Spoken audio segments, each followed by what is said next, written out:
Hello, everyone. Welcome back to NLS Norwegian Language School. Let's dream for a moment. Close your eyes. Imagine you are on a plane going somewhere new. We all love to travel, we all love to explore. But when you come back and your friends ask, "How was it?" What do you say? "It was beautiful. The food was tasty. The people were nice." Is that it? Is that the best you can do? If you are aiming for a band 7, 8, or 9 in IELTS, or if you want to tell a captivating story at a dinner party, nice and beautiful are simply not enough. You need to describe the atmosphere. You need to analyze the culture. You need to discuss the impact of tourism on the world. Today, I am going to turn you from a simple tourist into a sophisticated traveler. I have packed 15 essential words about culture, travel, and globalization into this suitcase. We are going to talk about immersion, homogenization, and going off the beaten track. Fasten your seatbelts. Let's take off. First, before you go, you need a plan. Don't say my travel plan or my list. The professional word is itinerary. This is the detailed plan of your journey: dates, times, places. I prefer a loose itinerary so I can be spontaneous and change my plans. The tour agency provided a very strict itinerary that left no time for relaxing. Teacher's tip in IELTS speaking. Part 1, if they ask, "Do you like planning?" use this word. You arrive, you see a view, it's beautiful, but beautiful is boring. If it looks like a painting, charming, old-fashioned, perfect, it is picturesque. We visited a picturesque fishing village on the coast of Italy. The region is famous for its picturesque landscapes and rolling hills. It literally means like a picture. Now, do you go where everyone else goes, or do you go where there are no tourists? If you go to a secluded, unpopular place, you go off the beaten track. This is a Band 9 idiom. I hate crowded tourist spots. I prefer to go off the beaten track. We found a hidden restaurant off the beaten track that served the best local food. Use this phrase to show you are an adventurer. But travel can hurt the planet. So, many people now prefer ecotourism. This is responsible travel to natural areas that conserves the environment. Costa Rica is a world leader in sustainable ecotourism. We chose an ecotourism lodge that uses solar power and recycles water.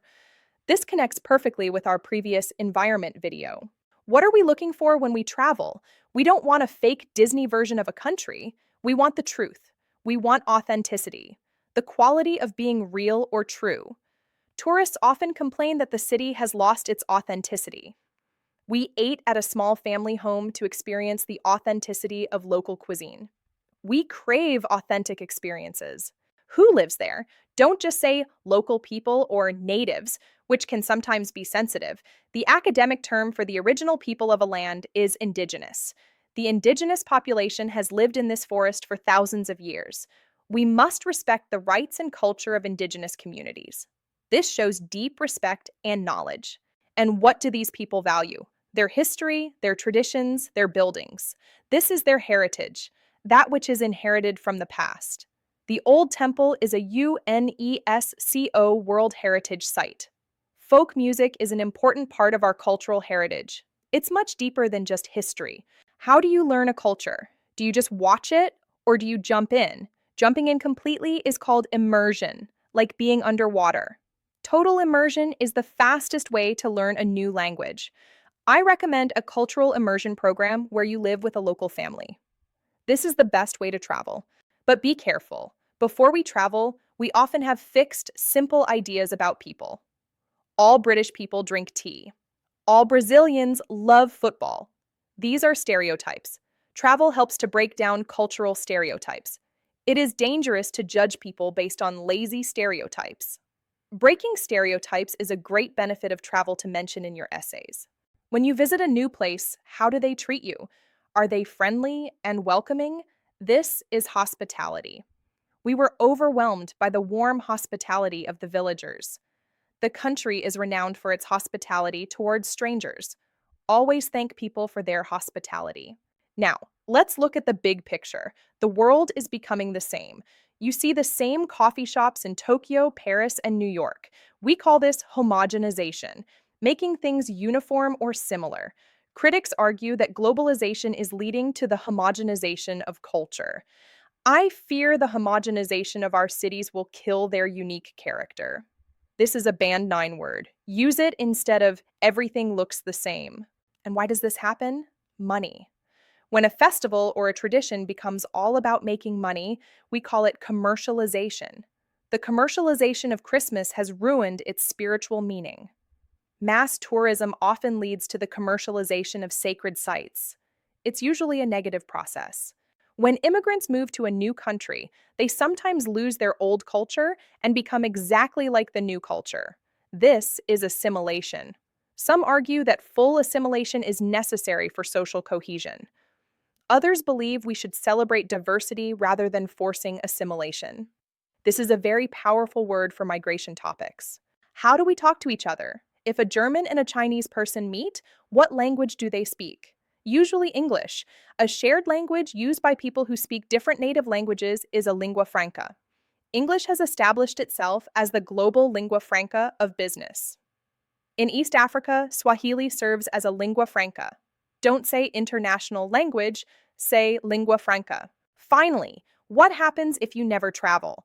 If you never learn about others? You become insular, literally like an island, narrow-minded, not interested in others. Living in a small village can make you insular if you aren't careful. Travel opens the mind and prevents us from becoming insular. Don't be insular. Be a global citizen. So look at your itinerary now. You aren't just going on a trip. You are going off the beaten track to find authenticity. You are avoiding commercialization and respecting indigenous heritage. And you are definitely not being insular. You see, with just 15 words, you have transformed from a tourist into a scholar of the world. But here is the thing about language. It is the ultimate lingua franca. It is your passport. If you can speak English fluently or French or Norwegian, the world opens up to you. At NLS Norwegian Language School, we are your travel agents for this journey. We help you navigate the difficult terrain of grammar and vocabulary, whether you are preparing for an exam or you just want to survive your next excursion abroad. Our small group classes offer full cultural immersion and conversation. Our one-on-one private lessons allow us to create a customized regimen just for you. And remember, we are flexible. We offer seasonal courses, spring, summer, autumn, winter, but you can register by the week. Start your journey when you are ready. So don't stay at home. Book your ticket to fluency. Call us at 908-14756 or visit nlsnorwegian.no to sign up. The world is waiting. Call 908-14756. Thank you for watching, safe travels, and I'll see you in the next video.